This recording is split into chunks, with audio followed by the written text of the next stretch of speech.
What's up, yo? Welcome to Your One Life. I'm your host, Kim Young Kim, and I'm glad you decided to tune in for today's episode.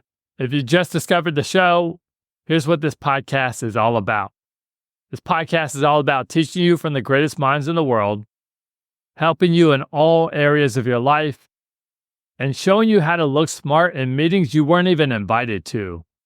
That's right, because the appearance of intelligence is the most important thing, and learning the tricks of trespassing being the second most important thing. We are life hacking our way to the top in 2024 and beyond. Now, today's episode is actually brought to you by an amazing artist that goes by the name of Close Kicks, also known as Daryl James, also known as the bassist for the Strumbellas. He's an awesome musician and a really good dude, and I had him on my previous podcast called Young Legends. And here's what's going to happen in today's episode. I'm going to be singing some tunes that I wrote based on the melodies of the songs in his EP called Colors. And I'm really excited to do this because I respect him as an artist. I love his positive music, his positive energy, and I want the world to be exposed to his music. And I'll make sure to tag his information in the show notes so that you can check him out after you listen to the episode. All right, so today's episode is the final installment on my series on the book called The Almanac of Naval Ravikant by Eric Jorgenson. And this is a section that Naval titles, Save Yourself. What he says basically is nobody can fix you. And ultimately what you got to do is you got to take responsibility and you have to save yourself. So what does that mean? Well, it means a lot of things. One of the things that it means is choosing to care for yourself. So he says, what he needs to do is make sure that his physical health, his mental health, and his spiritual health come first. His family health comes second, and his family's well-being comes third. And this may sound a little selfish, but the thing about it is, it's that whole analogy of being in a plane wreck and grabbing the oxygen mask first, giving yourself oxygen before you give other people oxygen. And in my personal opinion, I think the airline should do a thing where one person's mask is attached to helium, and they inhale helium, and they start talking like a chipmunk, and it brings a little bit of levity to a very stressful situation. And Richard Branson, if you're listening, I think you found the next CFO of your company in me. That's right, the Chief Fun Officer of Virgin Airlines. I'm naming it and claiming it. All right, back to Naval. What he says is you need to take care of yourself. So what does that mean? Well, it means actually avoiding a lot of really bad stuff. One of the things that he says is this: we've evolved for scarcity, but we live in abundance. That's right. We have an abundance of sugar, drugs, alcohol, and distractions. And we were not supposed to have all of this. And we have it all. And now the abundance that we have is actually creating poverty in the quality of our lives. And he goes on to say, we're not supposed to be in the situation that we are. We're not supposed to be isolated the way we are. We're not supposed to be getting dopamine hits from comments from people or getting angry from comments from people. This is not the way it should be. But it is the way that it is. And so what he says is you actually have to protect yourself from this abundance. Here's another quote of his. Too much sugar leads to a heavy body. Too many distractions lead to a heavy mind. And that's right. I mean, think about this. When in human history did people hold anything at the urinals besides what you hold at a urinal? But I am seeing dudes at the urinals holding their cell phones, and nothing is so important you should be multitasking at the urinal. That is a distraction, and it's a sign of the amount of pure addiction that our phones have created in our lives. And another thing, you shouldn't be having conversations in the stalls either, okay? The public restroom should be a place of zero communication, okay? Sometimes when I hear those conversations from the stalls, I actually want to pipe in and be like, yeah, that's right, shopping at Macy's is great. I really find great deals in the last act section. And then I start talking about random clothes that I bought there. Because, like, seriously, if you're going to make your conversation public, then I'm part of the public and I'm going to jump in. So if you ever hear a very familiar podcasting voice in a public restroom, you've been warned. The tornado siren has been turned up, and please, gentlemen of the world, stop with the bathroom stall conversations. Thank you kindly. Real talk though, we have too many distractions in our lives, and it leads to a heavy mind. And when you have a heavy mind, guess what? You're not capable of doing the work that you need to do in order to make your contribution, in order to build your wealth, and in order to be happy. Here's another quote of Naval's that I think is super important. When everyone is sick, we no longer call it a disease. That's right. Think about that for a second. Look at us, right? We are distraction junkies. We are glued to our screens. We are sedentary. And part of that has to do with our food system. And part of that has to do with the powers that be. And I will talk more about that at the end of the episode. But we are all sick. In America, obesity has tripled in the past 60 years. In the year 2030, researchers estimate that 86% of Americans will be overweight or obese. And if you've ever seen the movie WALL-E, the depiction of humans in that movie is actually coming true. And as I was doing my homework on this episode and I read up on WALL-E, there was some criticism about WALL-E sending out a fat-phobic message, and I can see what people were saying in that criticism, but this is real. When your obesity rate goes up 300% in just 60 years, there is something that is wrong, there is something that is broken, and this is not just about weight gain and weight loss and all that stuff. This is about us and how we're becoming worse off, not just only as individuals, but also as a society as a whole. So he says we as individuals, we need to take care of ourselves. And one of the things he says is you need to work out daily. The best workout, he says, is the one you're excited about doing every day. And my own caveat I would add to that is friends don't let friends skip leg day. Okay? Now, what Naval says for himself is his morning workout is non-negotiable. He works out in the morning, and it doesn't matter what's happening in the world, he will not skip his morning workout. He also talks about the importance of meditation. He talks about a lot of different types of meditation, one of them being called choiceless awareness, which is what he practices, and he also calls it non-judgmental awareness. I personally am actually incapable of this because I'm judging people continually. It's all I do. It's my favorite pastime. I just like to judge. And if you're judging me for judging people, I guess that makes you kind of judgy too, doesn't it? All right, so here's the deal. He talks about meditation. We need to practice different forms of meditation. Besides choiceless awareness meditation, there's also transcendental meditation, which a lot of successful people swear by. And one of the things he says is you need to sit for an hour each day with your eyes closed. I did this once and I got robbed. Probably shouldn't have done that at a subway station at 3 a.m. in the morning. And that's exactly what Naval says, because he says you need to do it first thing in the morning. And what he says is, as you sit for an hour with your eyes closed, what you're doing is you're removing the barnacles that are stuck to you from your days and also from your life. And that's super important. And one of the benefits of meditation is he says that it helps you realize how out of control your mind is. Your mind is like a madman. Your mind is like a monkey flinging feces. And he says you need to meditate so that you can calm your mind and you can focus on your internal monologue. And we all need this. I actually was having an argument with someone in my head as I was preparing for this podcast episode. And whether or not Die Hard is a Christmas movie is not important. What's important is that I do my work, and I should have started meditating instead of having that shouting match in my head. But anyways, what he juxtaposes is your awareness level versus your monkey mind. And he says you can either be calm and peaceful, or you can let your monkey mind go crazy. And your monkey mind is a break glass in case of emergency situation. You should only really use it when you need to. And so what he says is we just spend way too much time in the internal dialogue in our heads. And that internal dialogue is pre-programmed in you from your childhood. Like I said in the previous episode, if you can be pre-programmed, you can be reprogrammed.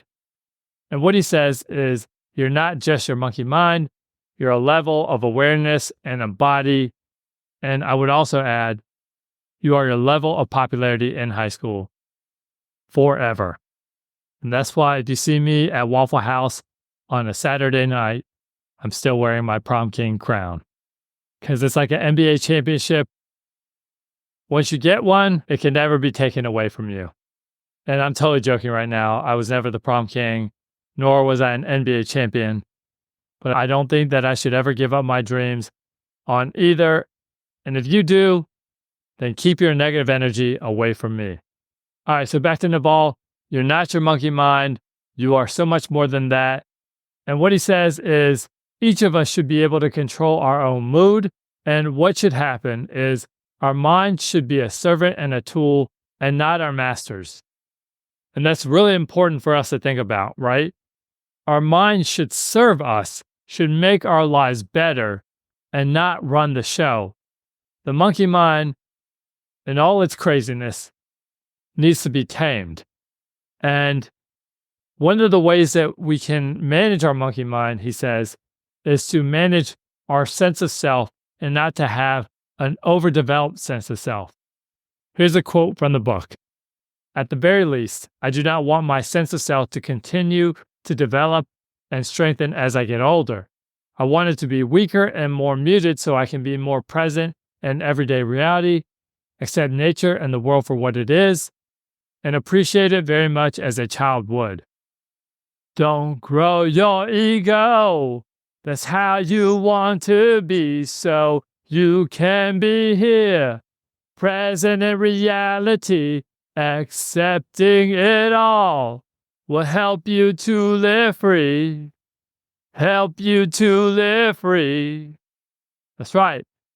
You need to take this advice. You need to understand that, yes, you are the most important person in your life. You must save yourself, but also you need to realize you don't want to be one of these super self-important people because, first of all, those people aren't easy to be around. Second of all, you will never be able to live in this world and be happy and be present and experience it as a child would if you have this massive overdeveloped sense of yourself. So take his advice, realize that you're not the center of the universe, and your life will be better. And on the topic of being present, Naval says, as you are present, the more present you are, the better off your life will be. Here's a quote from the book. The ability to singularly focus is related to the ability to lose yourself and be present, happy, and, ironically, more effective. And again, because our minds have become these machines of thinking about the past and thinking about the future and whatnot, it is not easy to do this, and we need to retrain our minds in order to really be in the present and in the moment, and in particular, when interacting with other people, listening. So a strategy I came up with is I'm going to start pretending I'm an FBI informant whose wiretap just malfunctioned, and I need to remember all the details from this conversation in order to make a bust. Use that yourself, by the way. And if you are a real FBI informant, I'd love to have you on the podcast. I think the world would really enjoy hearing about your tales of snitching. Okay, so as we take control of our own minds, what Naval says is you got to choose to build yourself. What does that mean? What he says is you need to take on practices that build yourself up. So one of the practices is a hindsight exercise where he gives his younger self advice. And so he says, when I was 30, what would be the advice I would give my 20-year-old self? And then when I'm 40, what would be the advice that I give my 30-year-old self? Now, I myself would tell my 20-year-old self to invent Bitcoin. And so I'm doing just that. I'm inventing my own cryptocurrency. hit me up if you want a chance to become really rich or really poor. Now, real talk, what I would tell myself is get into stand-up comedy and perform at a much younger age than you started. Because all those years that I wasn't up on stage, I should have been up on stage. And that's advice that I can take even to this day. And so essentially what I'm doing is telling myself to face those fears that are sitting in front of me because I only live once and I need to go out and do things that are stretching me and things that I really want to do. Now, when Naval was asked what he wished he had done differently, he actually says that he wished he had done all the same things, but with less emotion and anger. And he said, I wish I had beat up all those people I beat up, but I just wish I didn't do it with so much anger. And yep, that's right. That's what all of us need to become, stoic butt-kicking machines, because there's something different about beating someone up in a very calm manner. All right. In all seriousness, what he says is he got cheated out of a business deal. Yeah, he would have sued them, but he would not have been so angry as he sued them, right? And what he's saying is anger and emotions are just super unnecessary. And what he says is anger itself is its own punishment. And he states that an angry person trying to push your head below water is drowning at the same time. And that's right on, because when you let people piss you off, yeah, you are allowing them to win in a way. So anytime anyone's angry at me, what I do is I plug my nose and I do that wiggle sinking into the water motion that you do on the dance floor. And usually that helps them come to their senses or not. But anyways, that's what you got to do. Realize anger and emotion are unnecessary. No need to get angry. Just take care of business as you should. Okay, so moving on with the theme of choosing to build yourself, what he says is if you want to do something, don't say you're going to do this, you're going to do that, because what you're doing is you're just buying time. What he says is you need to commit externally to enough people. You need to tell everyone that you're doing something, and you do this so that you're committing yourself to change, because we don't really want to change a lot of times. And what you got to do is you got to actually make it an official thing so that you're all in on it. And if you're not ready, you can tell people that you're doing it for a month or a number of months and so on and so forth, right? And I actually did this recently. I told everyone at work that I quit smoking, and now they have a great deal of respect for me. But the thing is, I don't smoke. So what I'm really teaching you is how to steal valor, and that's really important. No, but for real, I am actually committing myself right now to digital minimalism for a month. And I've been talking about this for a very long time, but because of my job, which I'm a high school teacher that works primarily virtually with students, because of the fact that I'm on my computer all the time, it's really difficult for me to practice digital minimalism because the distractions are just literally a keystroke away. And when you're doing boring stuff, it's very easy to take a boredom break. And so now that it's summertime, I feel confident that I can do this. And I know it's not going to be fun, but also I know that this is something I need to do, I need to commit to, and I know it's going to make my life better in the long run. So I'm in it to win it. I'll report back in a month with an episode on this. And in the meantime, I hope this inspires you to go out there and commit to doing things that are very difficult because they will make your life better. And what Naval says is you're not getting any younger and you don't want to spend your life waiting in line. That's what he calls not making changes for the better. He calls it spending your life waiting in line.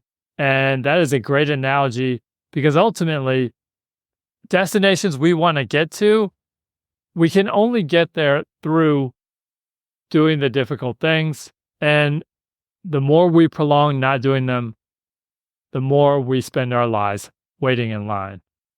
And a great quote of his is, inspiration is perishable. Do it now.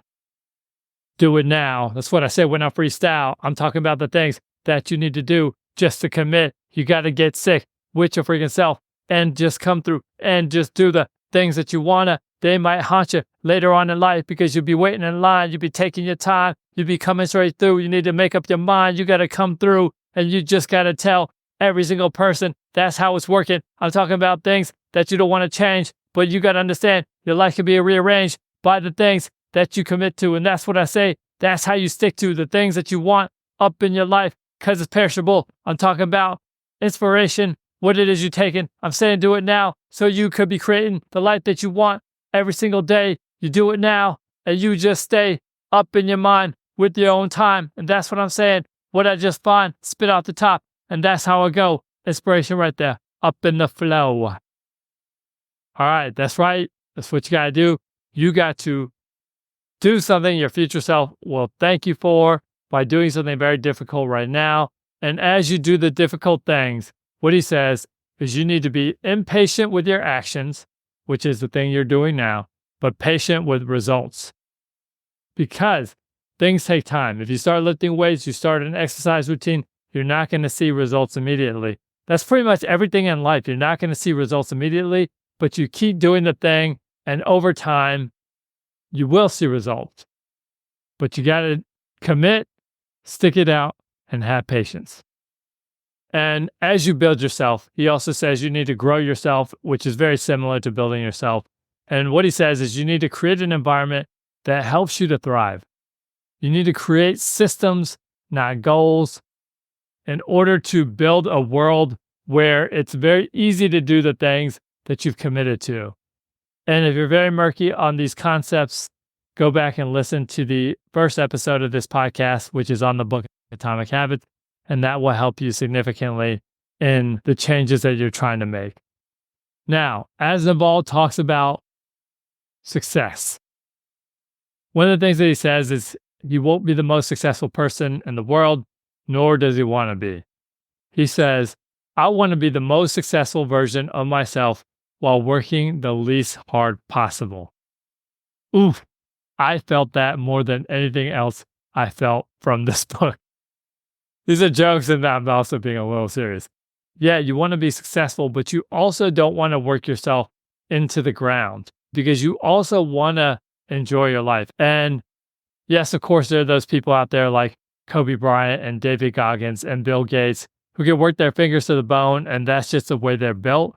But most of us are not built this way, and therefore we need to understand we could be like Naval, have a level of success that feels good to us, and also have a decent balance in our lives. And of course, that's different from person to person, so you gauge what works for you and act accordingly. Now, one of the things that he says in the book, which is super important, is as we live our lives, most of what we do is for social approval. But the real returns are actually outside of the herd. We all live in this herd mentality and we need to break free from it. And he says, the way you're going to combat this is just to say to yourself, I'm just going to be a misfit. I'm not going to fit in, and I'm just going to be happy being myself instead of trying to fit in. And I personally struggle with this. I hate that I want social approval, but we are wired this way, right? It's a feature, not a bug. Because of the way that we used to roll in small tribes, and because of the fact that social approval was necessary in order to just survive as a human being, it's hardwired into our DNA. Recently, I ran into some teens at a basketball court, and I wanted them to like me, so I bought them cigarettes, and I learned that kids don't even smoke anymore. They're all vaping nowadays, and dang, winning them over is way more expensive than it used to be. And that's a joke, but really, winning people over is expensive. It's expensive to your well-being. It's expensive to your livelihood. It's expensive to all things. And so what we need to realize is, again, like Naval says, play stupid games, win stupid prizes. Don't try to win people over. Live your life and do things that resonate with you. Put yourself out there. Do things that scare you, that maybe you feel like make you a misfit. That's A-okay. Because like Ziggy Marley said, I got to be true to myself, right? And so we all just got to be true to ourselves and if nothing else, at least you can look at yourself and feel proud of yourself that you did not succumb to the outside pressures and you did what in your heart felt right. All right, this next section is called Choosing to Free Yourself. Now, his ideas on freedom have changed over the years. He used to see freedom as the freedom to do stuff, right? The freedom to travel, the freedom to do cool things, the freedom to run his own business. And I think those things are still important to him. But what he says is now, as he gets older, he wants the freedom from things. So, for example, the freedom from anger, the freedom from being forced to do things that he doesn't want to. And one thing I think is a great freedom is the freedom from having dinner at your in-laws. Because I don't even know your in-laws. That would be super weird for me to roll up there. So if that was an idea that you had, I would appreciate you giving me the freedom from that. Thank you very much. And he also talks about the freedom from being in bad conversations. He says that he's notorious for being rude at parties. And he says when you figure out when a conversation is a waste of time, you should lead that conversation. And I feel that very much because I'm notorious for being rude at parties too, when people don't want to sign up to be part of my MLM, which is my money laundering machine. And our tagline is, we launder your money so we can make it look clean. But real talk, I do feel that very much. Recently, I was actually in a conversation with somebody at an event, and the person told me he used to be addicted to drugs and he went through rehab and all this other stuff. And that actually made me want to talk to him more because, I wanted to be supportive of him and also just learn a little more of his story if he wanted to share it. And then he started saying these really ignorant things and started showing his hand. And at that point, I wanted to walk away from the conversation, but I felt like he would think that I was walking away because he told me he was a drug addict in the past. And yeah, I feel that very much, right? You got to value your time. You have to value your mental space. You should never be in a conversation where you feel like your IQ is dropped from being in that conversation. So value your time, value your mental energy, because it's super important to protect those things and learn ways to get out of conversations. My go-to is telling people that Commissioner Gordon is calling and I'm Batman. So feel free to use that if you'd like. Otherwise, have a go-to and you'll be good to go. And regarding freeing yourself and your time, one thing that he says is as long as you're doing what you want, you're not wasting your time. And I'd agree with that as long as the things that you want to do aren't detrimental to your life, like drugs, video games, so on and so forth, right? And I'm not wholeheartedly saying video games are bad, but Naval said in the book that he used to be a gamer. And although it was fun, it also had a very negative impact on his life overall. So, with all things, moderation. But the tricky thing about moderation is we know that these things, like video games, are created to addict us, right? And so, know yourself and know what guardrails you need to put on your life so that you can be productive, happy, and well. Another thing he says is if you're not earning or learning, what are you even doing? And I would say, and I think he would say as well, also, if you're not having a good time, if you're not spending time with your loved ones, if you're not working towards the cause you believe in, those things are important too. But one thing he says is don't spend time making other people happy. People's happiness is their own problem, not yours. And I think he would also say, depending on the person, of course, your spouse's happiness and unhappiness is very much your problem. So make sure you get your ex's name removed from your body if you have one of those tattoos, unless your spouse has the exact same name as that other person, which would be a great coincidence. Or what you could do is underneath that tattoo, you get a new tattoo that says, was a mistake. Jennifer was a mistake. Joseph was a mistake. Everyone but you, baby, was a mistake. All right, so here's another thing he says about freedom. He says, people who live far below their means enjoy a freedom that people busy upgrading their lifestyles can't fathom. And he is a big proponent on not upgrading your lifestyle. That is actually going to make a huge difference and impact on your ability to have choices in your life that make you happy. Now, throughout this episode, I've referenced Naval's ideas on how we are very much in dire straits because of the fact of the world and the society that we live in and the way that it has been built. And this is a great quote that he has at the end of this section that wraps this up. The modern struggle. Lone individuals summoning inhuman willpower, fasting, meditating, and exercising, up against armies of scientists and statisticians weaponizing abundant food, screens and medicine into junk food, fake news, infinite porn, endless games, and addictive drugs. And that is real. Here we are in this society thinking we have all this freedom, but we have all these powers that be that have all these financial incentives to gain our attention, to gain our money through addicting us to these things. And it is a struggle for real. And that's why you need to be able to equip yourself to combat these things, because otherwise you're playing right into their hands. And the deal is they have billions of dollars at their disposal. And they also have some of the smartest people in the world working for them. And to some degree, it feels like we don't have a fighting chance, but we still have to fight. And one of the things that I always tell my students is this: the house always wins. So the best defense against the house is to stay out of the house. And I think that's an important thing for all of us to think about, staying out of the house to protect your mind, to protect your money, to protect your time, and essentially to protect your life. Now, there's one last little section of the book called Philosophy, and he talks about a number of things, including the meaning of life in it. And one of the things that he says is the meaning of life is personal for everyone. There is no meaning to life. And also, maybe you can create your own meaning to life. And as I thought about that last part, I started thinking to myself, what is the meaning of my life? Well, for me, it's to plant seeds, to uproot weeds, to grow a harvest, to feed myself, and to feed others.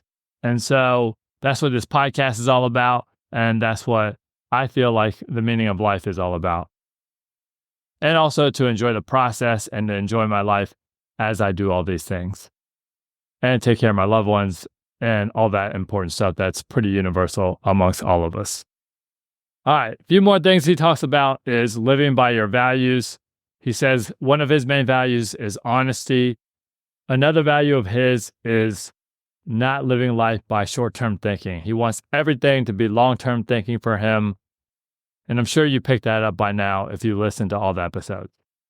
And one thing he says is, as he continues to do life, he says, find people with similar values, because when you do, the little things don't matter.